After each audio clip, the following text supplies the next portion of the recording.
Superbooth 2018, Sonicstate. It's day 2. We're here with Ian from Synthstrom, and we're looking at the Deluge. Now, it's version 2 is going to be coming out in June, and look at this. There's an arranger mode.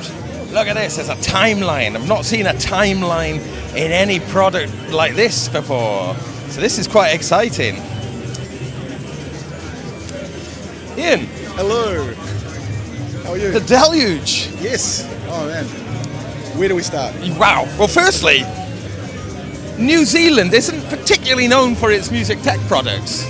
How on earth did this all start? What's the background? Well, so Rowan, who develops this, so I started as an events promoter putting on lots of music festivals, and Rowan used to always come to my events, and then so I just I found, who's this interesting character, and I saw him like squirreling away working on some weird little projects, and he'd always bring handmade equipment to his gigs and stuff, and then I saw him like building this weird little kind of sequencer, and it was very rudimentary from what we see right now, like just it was 32 pads, didn't use samples, no effects or anything, and I saw him building this, and I was like, I understand this. This is piano roll, because I don't understand sequences. I don't understand step sequences. Still to this day, I don't get it.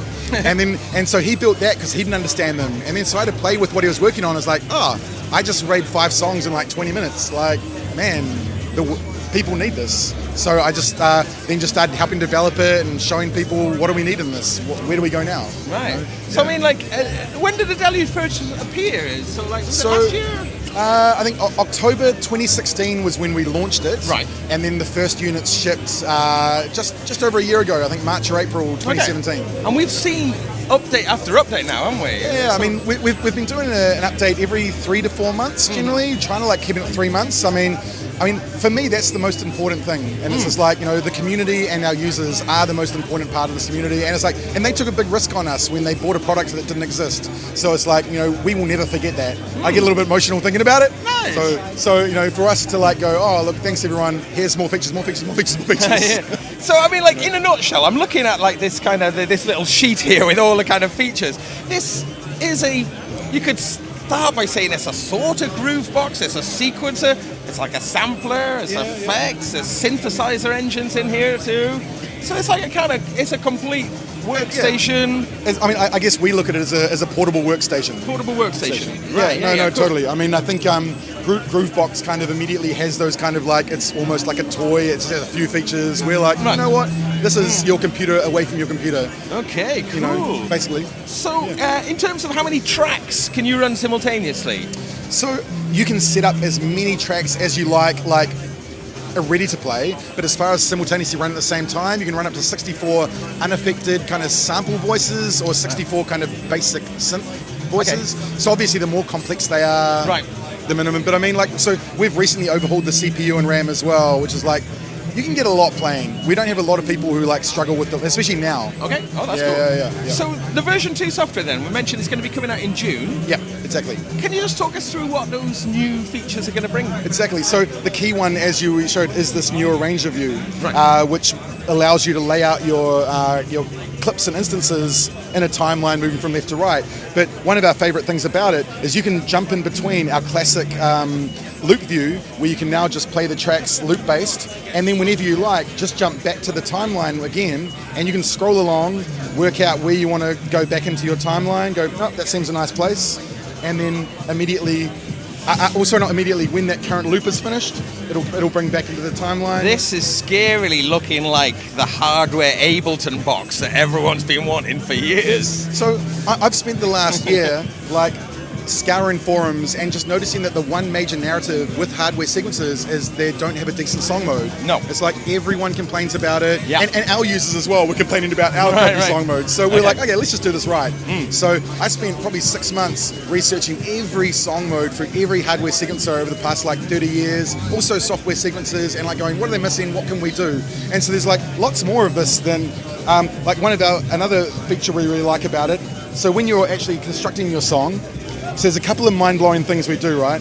So say you're constructing it for the first time, when you plot in your instance, so if you want this one to be unique just to the timeline, you just hold down shift and then push it, and you'll see it's gone white. Now whatever we do here will only exist in this instance But the beauty of that, right, say we really like that and we want to actually have it in our loops, we just hold down on that, press song, and now it's back in our loop view. So now we can like jam on that as a loop, go back in the song now. The other thing, which I can't show you right now, which is probably the most mind-blowing thing about it, if you're not into actually constructing and programming, I mean, this is really simple anyway, but you can just go into your song view, play your performance, do your mutes, do your parameter tweaks, and then go back in the arranger view, and it would have recorded your performance right into the arrangement. And so then you can just go into your arrangement and make like little tweaks, maybe cut the end off there, or move this to replace over here, or move it left and right, like do whatever you like. And even within the timeline view as well, all the functionality of our song view is still here. So you can mute tracks, unmute tracks, you can solo tracks. You can like add effects to just like one particular instrument. You can add effects to all the instruments at once. It's pretty ridiculous. So it's like, it's very powerful, but it's also flexible. And because me and Rowan are very into performance, it's like we wanted to make sure that this was it was a timeline, but if you wanted to like jam on it, you can jam on it. Wow, gosh, this is amazing. So, I mean, I'm noticing that there's some CV ports on the back and some gate ports and exactly. And MIDI. So we've got 2 CV and then 4 gate. You can separate those gates can be separate if you like. You've also got MIDI in and out, so you can send up to 16 different MIDI channels. So can you sequence external gear with it? Yeah, of course, and as well through the timeline.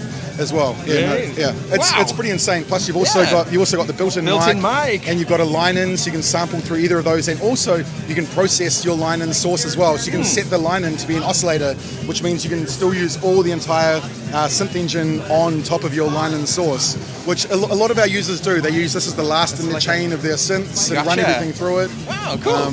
So, I mean, in terms of like the sampling, then, do you get much sample editing ability on it then? Yeah. And where do we start? So I mean, you can change your start and end times of those samples. You can load the samples as a synth engine, and so you can load one sample into each oscillator. Change the transpose, change the volume of those samples. Like go whatever you want. You can change like every single step on here. You can put as many effects as you want as the CPU will allow you, which is a lot. So on one individual sample, I can like change the pitch. I can like add some delay, add some reverb, change the transpose, whatever I want to any individual step. And then, or I can record. I can record as well. Like if I've got a whole bunch of. So, a really interesting way of showing it is maybe I can just like lay out some hi-hats here, and I can show you the kind of flexibilities. So, if I just get a row of hi-hats going here, so what I can do is I can either apply an effect over the entire thing. So, say I just want to add some delay over everything. With that selected, it will apply it evenly to everything. Otherwise, I can just go in per step and like say add a bit of bit crush. These here. If I want to have the probability of step playing, I can hold it down. I can go this way. That'll 70% chance that'll play. Whatever. If I want to go in different resolution, it's currently 16ths. I can go into 30-second notes. Have those play 30-second notes. Zoom back out again. I could like patch the master volume of this channel to random down here. So then I've got like a random volume. I could patch like the frequency to an LFO, change the LFO shape, have 2 LFOs going. I could send this channel to an ARP. So put I could put change how many octaves. We've got the samples going. That hi-hats now. What does this even sound like? Okay. All right. I can't actually hear anything, so I don't know what's going on. Okay. Oh no. We can't hear. It's just quiet. Yeah. So yeah, and change the velocity as well. And you can record a filter suite.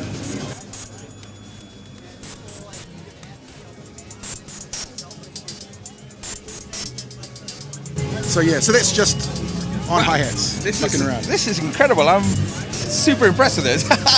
So this is a bit of the infinity box that everyone wants. The keyboard mode. Yes. So that makes this surface like a playable keyboard. Exactly, and so you can record in that as well. So I'll just put the headphones on again, see what's playing. So. For some reason it's really quiet. How's your audio levels?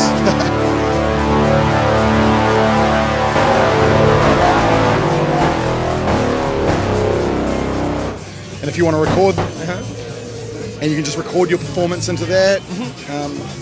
So in terms of like workflow, then I noticed that there's like kind of like virtually how many parts are on here? 128 here, and then another 16 here as well. And then like I can see that there's kind of shortcuts. Yeah, so almost I think there's around 100 shortcuts. So we've still got some room for some more shortcuts in the future. Okay. But I mean, so if you're creating a synth, so say if we start a brand new synth here.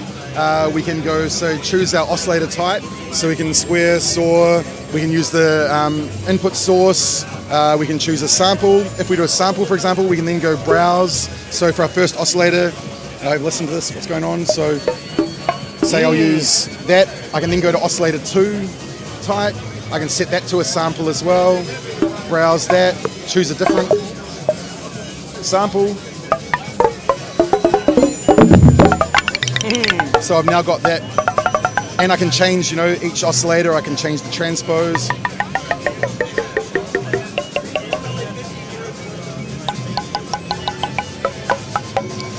So, obviously, and you've got the ADSR on each of them, and LFOs, noise, pulse width. And does it work like so? If it's like so, the sample flows through everything. You like kind of choose. You can time stretch your sample as well. Oh, can you? So yeah, totally. So as well, I mean, and you can use samples of any length as well because they all stream from the SD card. So I mean, actually, one of my favorite uses of this, and I think this is pretty much the only device that does it, is that you can actually kind of load all your stems like this and use this as a stems player. So right now, and of course you can color code everything you want. So if you don't like pink, whatever, you can make everything whatever color you like. So right now I've got, I believe, these top 3 ones are like the vocal tracks, which I can kind of mute. I can mute kind of like the guitar tracks.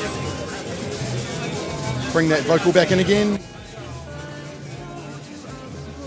Add some delay. Can you record to the SD card as if it was a multi-track recorder? Sorry? Can you record to the SD card like a? Yep.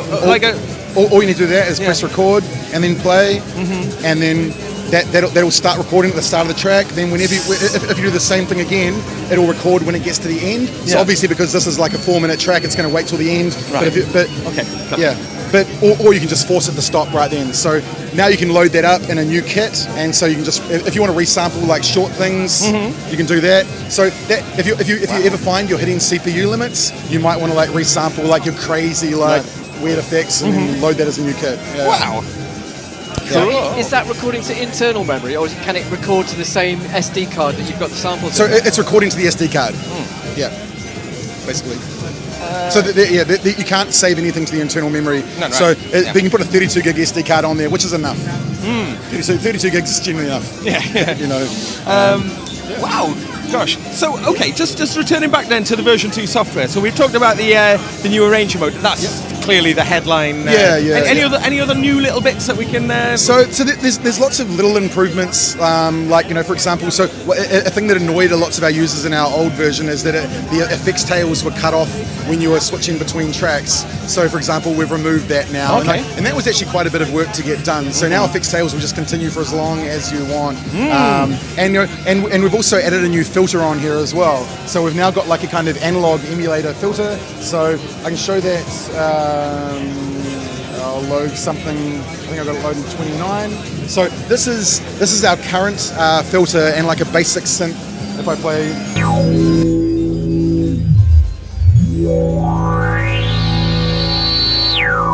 So you'll hear there. It's actually pretty quite piercing when the resonance is quite high. So we've got like a new filter which emulates an analog kind of ladder filter.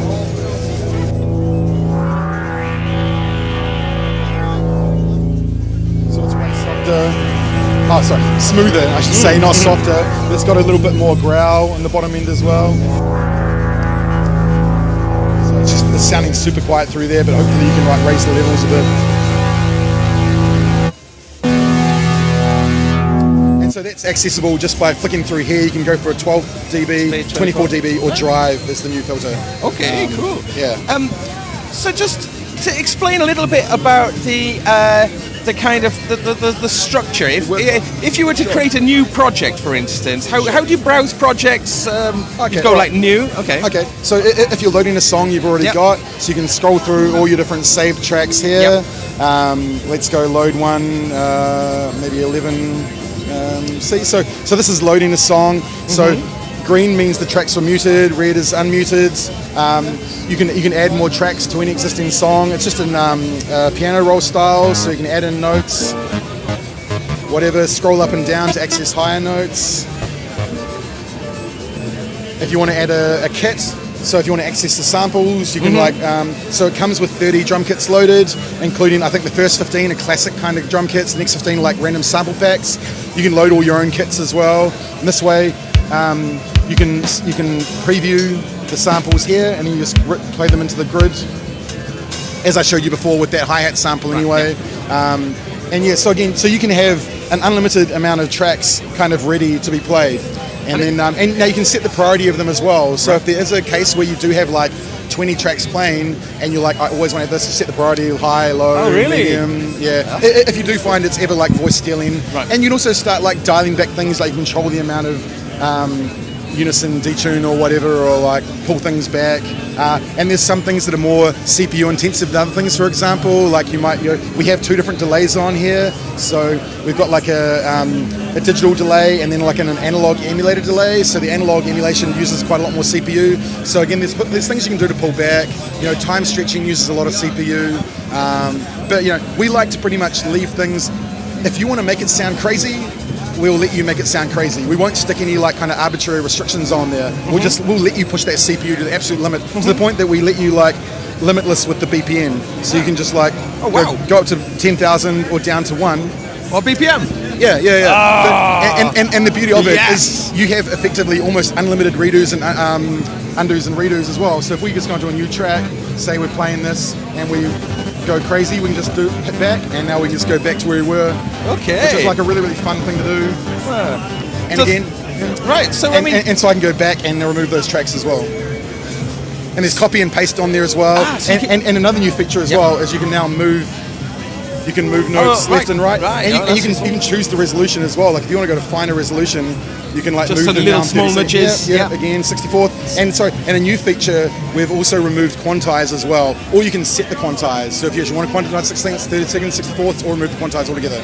So lots of new features have rolled out since we first came out. So like with the copy and paste then, can you copy parts from one project into another project? Yep, totally. And you can and copy and paste works per zoom level as well. So let's do a little pattern going like this. So if I copy this at this, so it says copy here, and then I might go, I might start a new track at actually a finer resolution, and when I go to paste it, it'll paste in the same pattern, but obviously it's going to be faster and finer little notes. So it's actually got quite a fast way to like create new melodies really, really fast. Just like, choose your resolution, choose your synth patch, and then paste down the notes. You can also paste. You can also copy and paste parameters as well if you want. You can copy and paste them one at a time. So you can go and choose. I want to copy that filter sweep, or I want to copy that delay.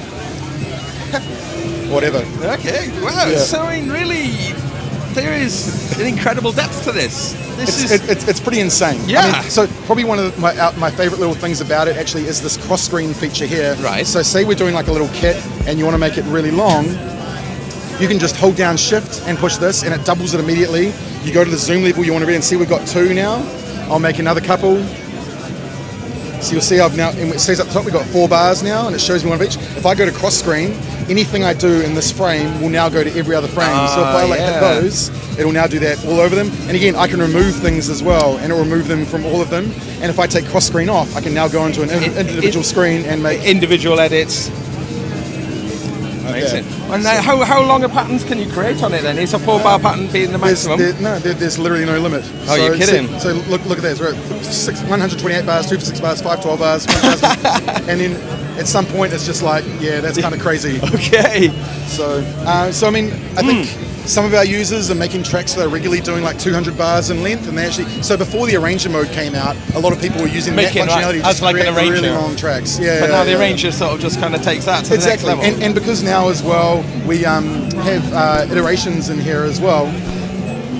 So in our kit, because you can set, okay, I want this to play 1 of every 3 times, I want this to play 2 of every 3 times. You can actually like create the effect of a longer sequence with just one screen. Right, wow. And also, if you want to set the probability of something, so say I set the probability of this to 80%, I can set any of these others to like 80 with a dot, which means it will play every time that's played. Or if I set it to 80 without a dot, it'll play on its own 80%. Wow. Yeah. And I can hold down multiple notes at the same time and apply that to all of them. So now all 3 of these will always play 65% of the time. Wow. So I noticed at the moment we're getting power from USB. Yeah. What are the powering options? Is there batteries? Yep, totally. Oh. So yeah. Yeah, Tony, you want to have a feel of that as well? Yeah. Nice. It's kind of got like that comfortable weight about it. Yeah, like it's not heavy, but it feels like quality. Yeah, it's just over 1.5 kilograms, but it's also like metal construction and metal. So what is the battery, like a built-in lithium battery then? Yep, exactly. Okay. So what kind of? Well, it's actually a standard like vaping battery. I think is it a 16550? I can never remember it's like they cost like $5-6. Right. And it's like, and we allow the user to replace. It's just 6 screws to undo the back panel. Yeah, totally. So I mean, I've been rocking this Deluge for like 2 years, and I haven't like killed the battery yet. What kind of battery life do you get off it? About 6 hours. Depending on how hard you kind of, how much stuff you're running on. So one of my friends is saying he's getting 8 hours out of his, which seems kind of insane, but it's like, and he's using it constantly on battery as well. But yeah, so I mean, and it's got a little inbuilt speaker as well, which we will never hear in this environment. No. I'm sorry, I should just point out, it's flat. I've just been sitting on this crappy foam thing. So, okay. So entirely portable. Yeah. Amazing. Well, I think we're probably going to have to hold it there, otherwise we could just spend the entire day going through this. Me going through all the features takes around about an hour. So, like we didn't even get into like time stretching and all that kind of carry on. Triplets view, sync scaling, whereas like if you've got a MIDI sync device, you can actually create true we didn't even get into polymetric on here. So, go on. So any track can be any length you like. So let's go into a song that's already there. So say for example, I want to like make this only 15 notes long. I want to make this whatever. So when that plays, so you'll see they'll start going out of time. So every single track, you can have one track that's like 1,000 bars long, one that's 1/64th note long. Wow. So that's been polymetric. But then if you actually want to create polyrhythms, you can use the sync scaling mode, where if you sync it with another MIDI device, whatever clock you're sending, this will, and you change the amount of notes, it will stretch whatever you're doing here to fill up the same amount of time as the clock that's been received. So it just slows down, so it always starts on the one. And then you get proper polyrhythms. Proper polyrhythms. Yeah. Once and for all, settle the polyrhythm versus polymetric debate. Yes. Well, I mean, this is really exciting development. Really, really, wow. So, available now, is it? If you want to buy today, you'd have in 3 days' time, 3 business days. Wow. And so that's the beauty of the fact that it actually comes with lithium battery, is that DHL have to deliver it to you within a couple of days because it's been shipped with lithium battery. So it's on a special like expedited shipping service. Okay. Our first batch we actually had to send without the batteries because we didn't find about that service. So we actually had to send people their batteries from a local distributor. They set their battery, they got their battery a month early. So it was like painful waiting for the device. They said to look at their battery every day. Yeah. So but now that's cool. Ships anywhere in the world in a couple of days. Amazing. And the price is $899 US plus shipping. So shipping to basically most territories is another $55 US. So, but if you're in Australia, it's a bit cheaper. Well, Ian, thank you so much for showing us this. Incredibly exciting. And thanks for the support over time. It's like, you guys were there from the start, and it meant a lot to us that you were talking about it, and it meant so much. And your guys' positive words about it, and the fact that you posted videos of us, was huge. Well, thank you very much. Well, thank you. But I mean, if you're going to do brilliant things like this, you deserve as much coverage as possible. So we'll keep trying.